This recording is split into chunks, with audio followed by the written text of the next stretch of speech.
You're listening to the Thrive Podcast, where every week we dive into a practical, tactical tip to bring you from a life of simply surviving to thriving.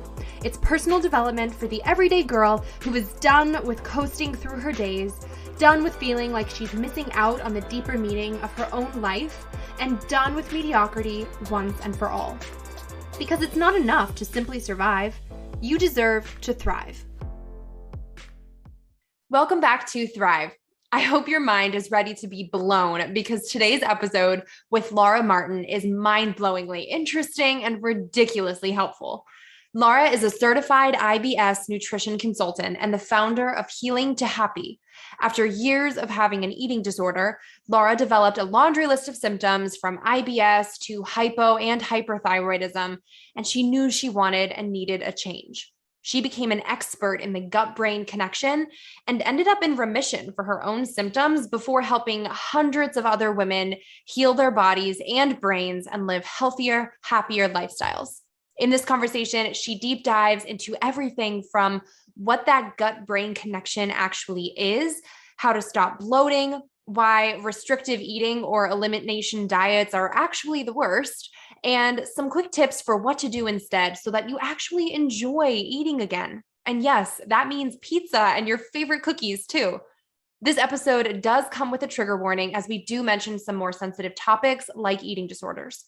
Stay tuned through this conversation. Drop it 5 stars if you like what you're listening to. And now, welcome Laura. Hello. Thank you for having me. Yay.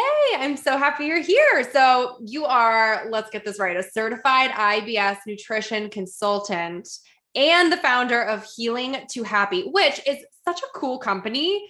So without stealing your thunder, introduce yourself, your business, and tell our friends listening what you do and why you do it. Yeah. So I am an IBS anxiety specialist, basically, specializing in the gut-brain connections. And what I found in this industry, especially when it came to gut health, is it's very focused on elimination diets, restrictions, rules, things that are just not that sexy. And when you're someone that has struggled with an eating disorder and anxiety for a really long time, when someone says, here's a laundry list of foods you cannot eat, you look at that and you're like, holy pickles, what am I supposed to do with that? Like it's one of those things. And so I went through the whole journey, and after many lessons and failed attempts, it was like, there's got to be a different way. And that's when I fell in love with this gut brain connection, studied it, like got all the certifications, got the t-shirt, the whole thing.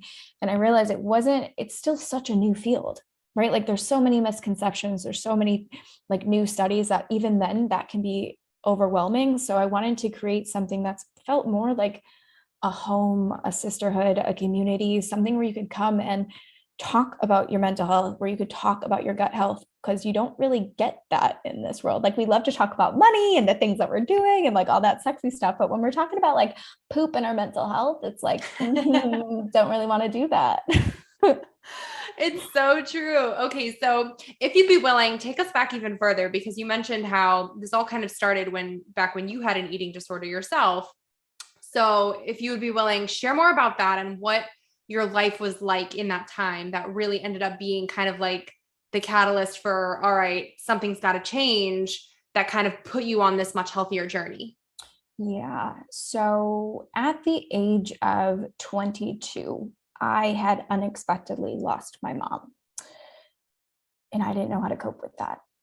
And so I ended up going on a journey of my lifetime to Asia, where I thought it was only going to be 3 months, and I ended up being 6 years later, of really swimming in my swamps of sadness for a really long time. I found myself in sticky situations because you really have to learn you're at that age, right? Like 22 years old, you're learning how to parent yourself while also going through a trauma, while also being in a foreign country.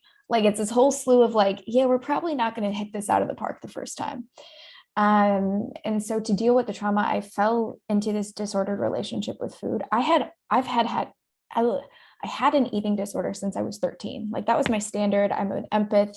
The way I coped with my emotions was I masked them through food. So when I didn't feel like I belonged in my family, I binged. When I didn't feel like I belonged in my school or my friends, I purged. Like it was this never winning battle.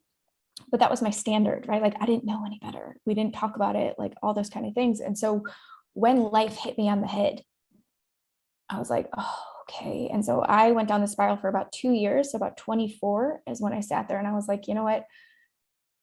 I don't want to live this way anymore. And like, I was at my breaking point, right? Like I was like, I either die or I figure out a way to figure this out. And I was like, okay, so I take radical responsibility. I'm not at fault for the things that have happened in my life, but I am responsible. Mm. And so I sat down with one of my friends and she's like, you like have a really messed up relationship with food. Why don't you go learn about it? And so I went back, I studied nutrition.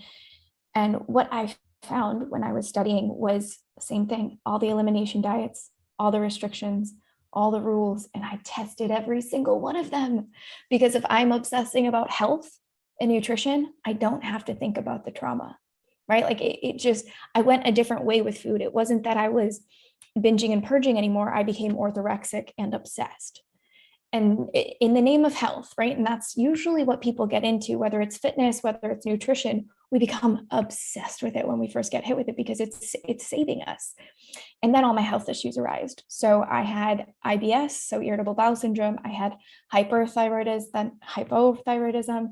I had skin breakouts that took over my like entire backside, entire face, so painful. I had to stop teaching at the time. I was teaching English because we didn't know what it was. My hair started falling out. I lost my cycle for 5 years. I was 40 pounds underweight. Like it was, my body was like, please stop. Like whatever you're doing, please stop. And I didn't realize the whole time the way I was handling nutrition was because of my anxiety, right? Like I got my how and my why mixed up in my life. I was like, no, like my why is nutrition. This is my baby. This is my thing. And it was like, your why is anxiety because you didn't cope with your trauma and your belonging, this whole thing your entire life. And as a result, your health took a spill. And so which one do you clean up first? And it was when I was sitting in my naturopath's office and I knew about the gut-brain connection. Like my background is psychology. We talked about medications. I love the human brain. And in nutrition, we talk about the quote unquote second brain, but we didn't address it in this way that she was like, do you want to talk about how your depression is linked to your IBS? And I was like, her name was Penny. I'm like, Penny, what do you mean? And she's like, and I was, because at the time I was so used to feeling that way. Like I didn't even know I was depressed, right? Like I know I had been diagnosed, but I was like sitting there, I was like, this is just my standard again. Like I don't know anything else. And so as I started to make these micro moves in my life, I realized like we don't actually have to swim through our swamps of sadness. We don't actually have to struggle with food. We don't actually have to even be sick.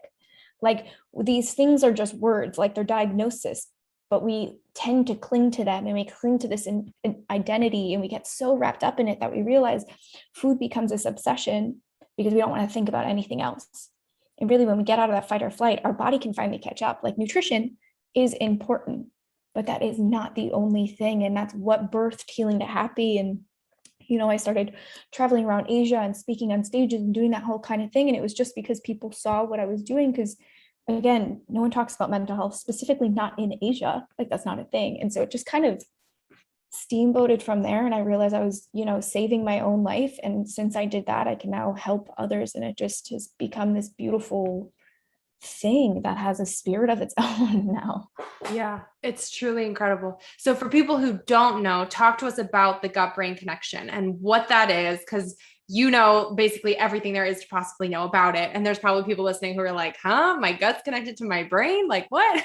So talk to us about what that is. Yes, this is my breath. Like it makes me so excited to talk about it because anyone that's struggling, when you realize that the gut and the brain are connected, it's like, oh my goodness, I am not broken. Like I don't have to do this. It's like, oh, so your gut and your brain are in constant communication with each other through this thing called the gut-brain axis, also known as the vagus nerve.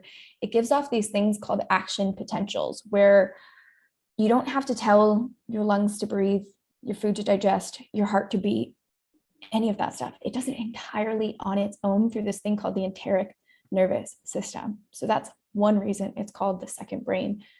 Maybe you've heard of that. Second reason, has anyone ever felt like they had butterflies in their stomach? You know, or you had like a gut wrenching experience where it's like, oh my God, and like you feel it in your gut. That is because also you have as many neurotransmitters in your brain or in your gut as you do in your brain. So this is through the gut-brain connection, we feel our emotions. We have dopamine, we have GABA, we have norepinephrine, we have things that keep us happy, calm, stable, and rewarded. And when we get these things, the thing in the gut world, because it is so fresh, people get this misunderstood where it's like, this stuff goes to our brain, and that's not entirely true. It actually controls like how inflammation and how nutrients get absorbed into your body, which then impacts your brain. But it's not like I eat a banana because it has tryptophan and then serotonin goes to my brain. Not how it works. But cute, yes, eat bananas because there's potassium and magnesium, and that helps your brain. Like, it's just this whole misconception that we have to break down. But when we get the body in balance, when we get the brain imbalanced, we get our gut balanced. And this is why you see people that when we're stressed and we're anxious, we feel bloated, gas. Usually that's when we have diarrhea. When we're depressed, it's usually we have slow motility in our gut. And this is when we have constipation. And those two things go hand in hand in my practice. And so if we want to heal the brain, we have to heal the gut. And when we want to heal the gut, we have to heal the brain. And so it's this double-edged sword of like, just look at the whole picture, because you can't heal one without the other.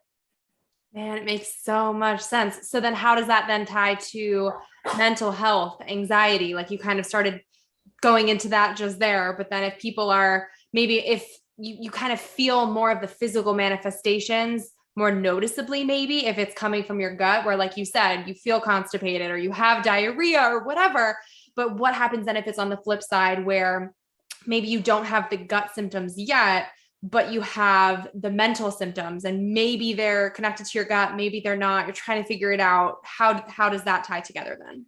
So when we're anxious or depressed, our brain is just showing us it's inflamed, right? Like, it is not broken. There's literally no studies to show that there's quote unquote chemical imbalances. Like, that does not exist. It's just our brain. Same thing when you get a cut on your hand, it gets inflamed. You're able to take care of it. You give it Manuka honey. You do whatever you got to do to make that little cut go away, and you heal it. That's what's happening in our brain. And when the alarm bells stop firing so much, we get back in balance. So what this looks like, right? When I'm working with clients, when I did this on myself, it's, we want to balance our blood sugar levels, because oftentimes when our blood sugar levels are high, we're anxious. When our blood sugar levels are low, we're depressed. And when this happens consistently, we're messing up our metabolism, we're draining our adrenals, we're messing with our thyroid, our stomach acid is weakened.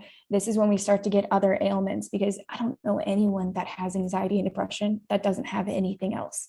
Like, that's not their only cup of tea. They're having some type of immune issue. They're having something with their skin. They're having something with digestion. They're having an autoimmunity.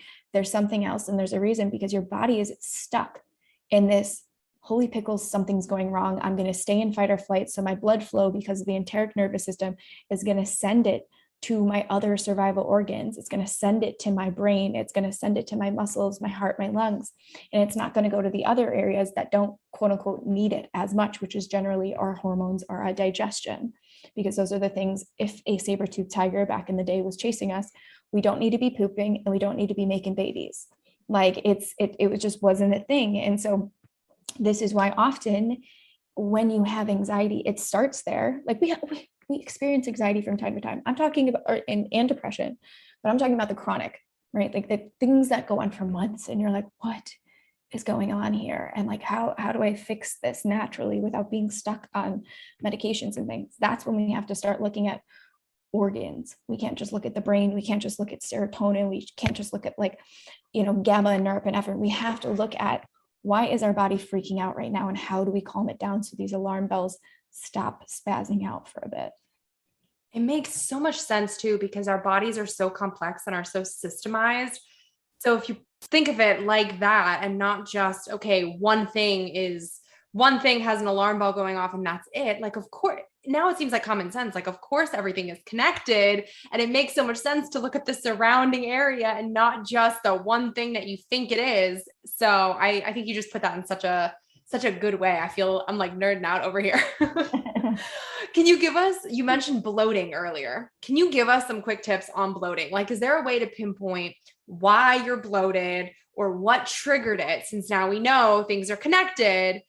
And then once you kind of know why or what's happening, how do you decrease it? Yeah. So I'm actually doing a masterclass on this next week, all because it's such a misconception around bloating. Like there's this new TikTok thing where everyone's like, bloating is normal, be confident. It's cool. And like, I'm all about it. Be confident, but also do your research so you stop messing with your gut and the rest of your health. Like just be mindful. It's the internet.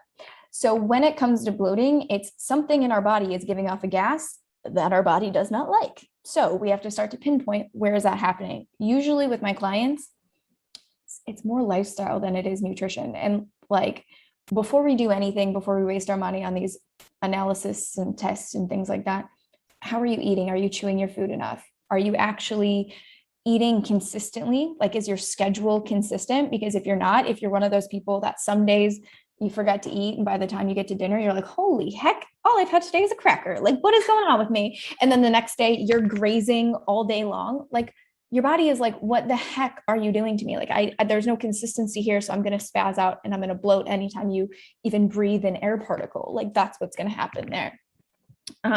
What's your stress management like? Are you sitting nowadays, eating your lunch, huffing it in your mouth while you're also doing a Zoom call? Like, look at that stuff first. And then if that's still not the jam and you're still struggling, that's when we want to do tests.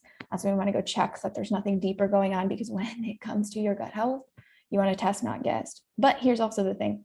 Please stop wasting your money on food sensitivity kits, because those things are trash. They are such a waste of money. They're not like, they're testing IgG, which is just a normal human response to food, which is why oftentimes people are like, it's everything I eat. What do I do now? Like, I don't know what to do. And it's like, because that's a normal, healthy human response. When we eat food, we have some type of inflammation in our body because we're digesting food. It's turning it into fuel. Like, that's a normal human response.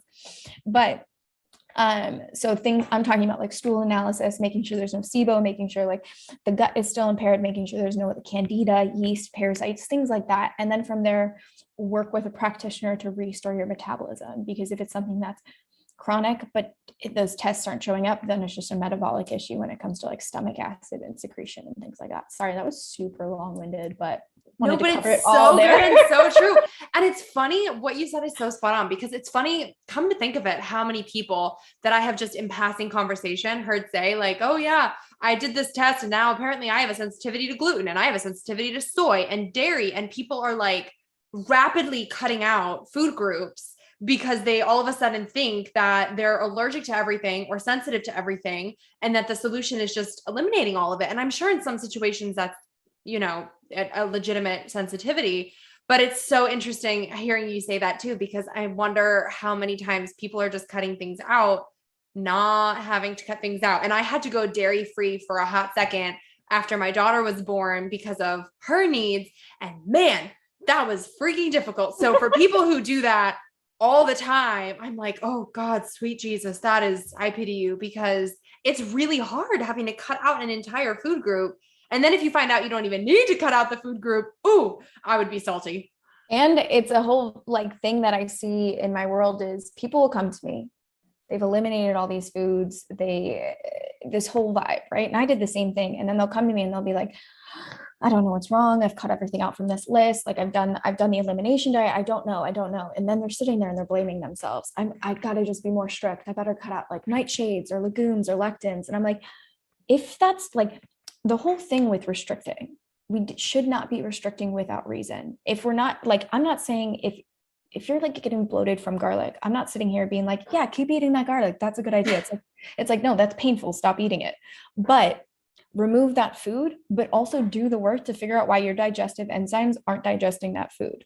Because a healthy body digests every single type of food, including ice cream and food, including pizza, including hot dogs. Like, I'm not saying go eat that every day. Like this is mindful consumption, but your body shouldn't be, bloated for weeks on end, and you shouldn't be having to run to the toilet instantly. Like, these are things we got to start looking at, because it's just like, for example, it's just like going to the gym. If we don't go to a gym and say we cut out all these different food groups, or we don't go to the gym and then all of a sudden we're like, I'm going to squat that 100-pound rack right there. And like, you come up, you pick up the bar, you go under it, nothing good is going to happen in that situation. Like nothing good.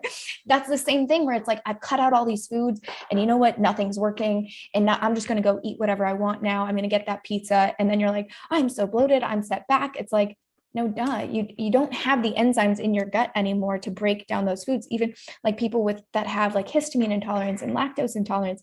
Intolerance does not mean you can't eat that food. It means you have to work up those enzymes to get that back into your nutrition routine, which is why you start with softer cheeses, why you start with goat's milk, and then you work your way up. And it's just like going to the gym so that you can then go to that squat route, squat that, act confident and not break your back. Like this is just how the body works when we break it down. And when we know how that works, we stop living in fear. We stop being so anxious. We stop cutting out foods. We stop, being triggered by everything around us. It's just easier when we understand actually how the body works. For sure. So I know you and I both obviously hate elimination diets, restrictive eating, all of that jazz. Talk to us about the method that you do use and recommend and teach now that it helped put your own symptoms into remission, still allows for pizza night, like is basically 1,000 times better. Yeah. I mean, I had pizza and chicken wings last night. Oh, God bless.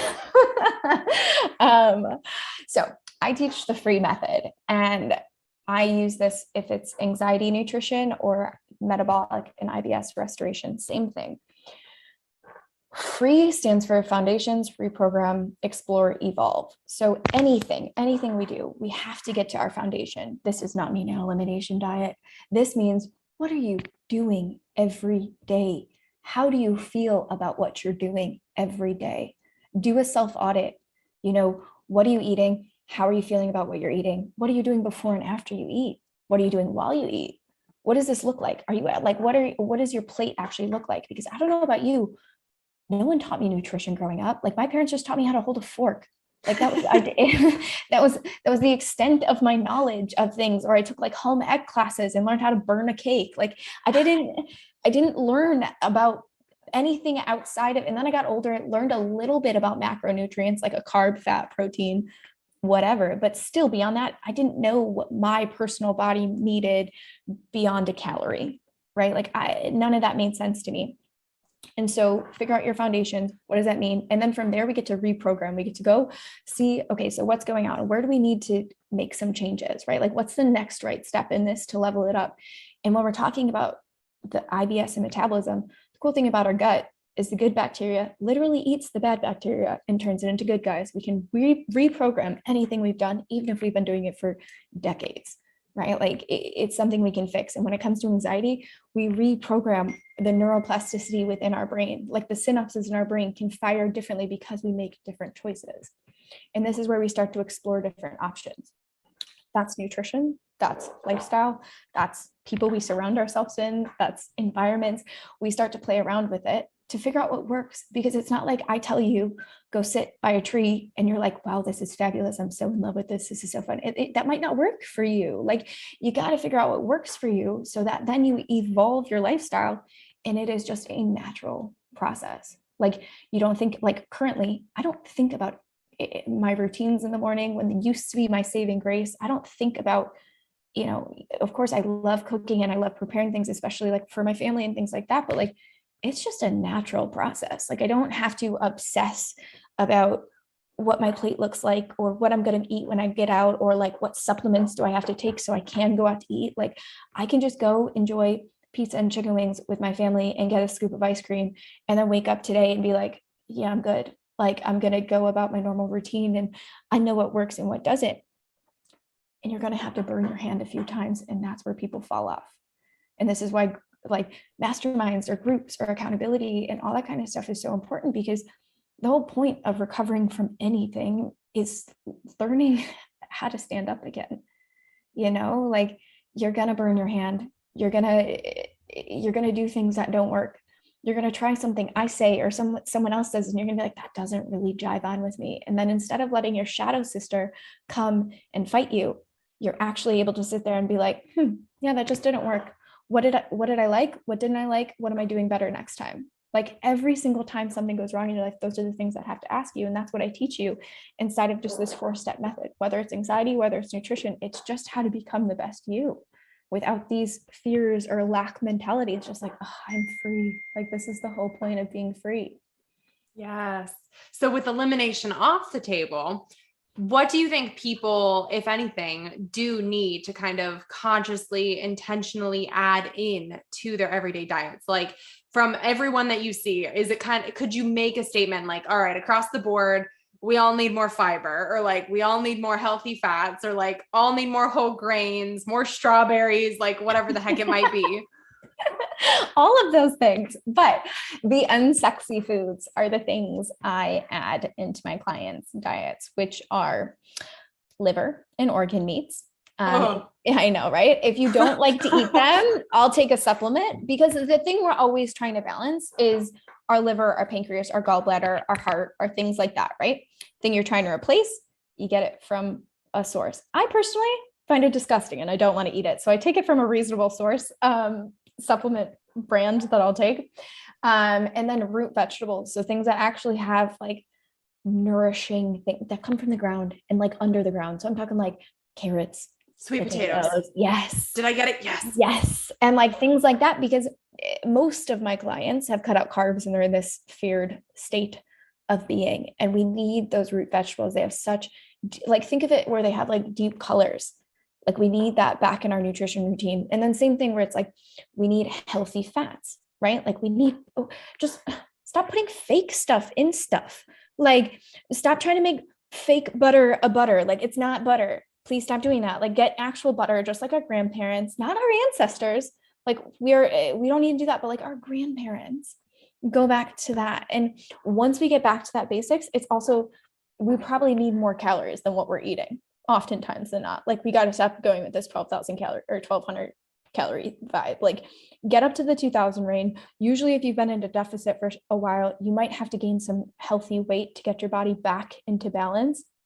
And so it's more so like that kind of stuff that I see. It's more of like, are you eating enough over, are you eating the right things? It's like, we love to stick with these salads and these smoothies and these light things. And it's like, by the end of the day, you're only at 1,500 calories. Like, it's really not enough for the output that we have in our day to day. So how can we add in more nourishing foods? Maybe they have a higher calorie count. Usually they do, but they also have more nutrients inside of them. Mm-hmm. And it makes so much sense, because that's why you're lightheaded at the end of the day, or tired, or don't have energy, because you're not fueling your body. So if you're running on this empty gas tank all day, well, you're running on fumes by the time dinner comes around. So that's why people get hangry and end up not feeling good, because you're not nourishing at that deeper level to like literally fuel your day. So it makes so much sense. Exactly. And that's when you see anxiety creep in, right? Like, we're fine usually until we get home from work or something. And it's because really your blood sugar level is tanking, or your temper goes off and you yell at your kids and your partner. It's like, that's your blood sugar level talking to you. Or like, you lay in bed and all of a sudden it's like, poof, everything I never wanted to think of like comes forward. It's like, okay, like, how did you eat? When did you actually offload the rest of your thoughts today? Like, what did that look like? But we're usually go, go, go. And then we get home, we're hangry. So we eat too quick. And then we yell at someone we love, and, we can't sleep and get through the night. And then we repeat and do it again, when really it was like, plan out your meals, balance your blood sugar levels, get back in balance, hug that person you love, stop yelling at them, eat good foods that make you feel happy, and stop blaming your like binging at night because you're not in control. It's not that you're not in control. It's your body is trying to tell you something. Listen. Yes. So for the friend listening in who does still struggle with food anxiety, or maybe has IBS as well, what would you want her to know? Something I say to every single one of my clients is, you can't be at war with your body and win. It doesn't work. So the sooner you let the messenger catch up, which is all IBS is, which is all anxiety is, it is a messenger trying to deliver something to you that something isn't right. Whether it's nutrition, whether it's something in your lifestyle, whether it's an environment, whether it's your fitness, it could be something. Allow the messenger to come, don't fear it. And then you're able to respond and get out of this like dog chasing its tail kind of vibe. It's like, whew, that was all the message. That was it. That's all you had to tell me. great, cool. I'll learn to sit a little bit more. It could be as simple as that, or it could be something where you got to lean in and get the support that you need because there's things going on. But either way, you can't fight yourself through it. It won't. So good. Oh, okay, Laura, I got to close out by asking you something I ask all guests on Thrive. And that is, what does thrive mean to you? And how do you strive to thrive in your everyday life? Thriving for me would mean figuring out who I am so I can better show up in the world. Whether that means doing the work, whether that means surrounding myself in better people, whether that means isolating myself in a cave somewhere, like, I don't know, but like taking care of me so I can actually be the best me for the people around me and my relationships and all that kind of stuff. I love that. That's awesome. Well, thank you so much for coming on Thrive. Tell everybody where they can find you online, connect with you more, check out your programs, all that good stuff. Yeah. So the best place is on Instagram, which is it's Laura Patricia Martin, or healingtohappy.com/Instagram, whichever you prefer. And from there, you'll know what I'm doing. I have a masterclass like every month. I have courses dropping like every other week. There's always something fun going on. And if you're not ready to invest, there's a bunch of free stuff as well. So just come hang out. You'll probably get a voice note from me going, hi. And then we can become internet friends, but that's the best place to find me. Wait, before you go, make sure you're subscribed to never miss an episode of Thrive. Drop 5 stars on your way out if you like what you just listened to, and come join the party on Instagram at thrive.podcast to stay inspired and thriving all week long. Thanks for tuning in. It's your time to thrive.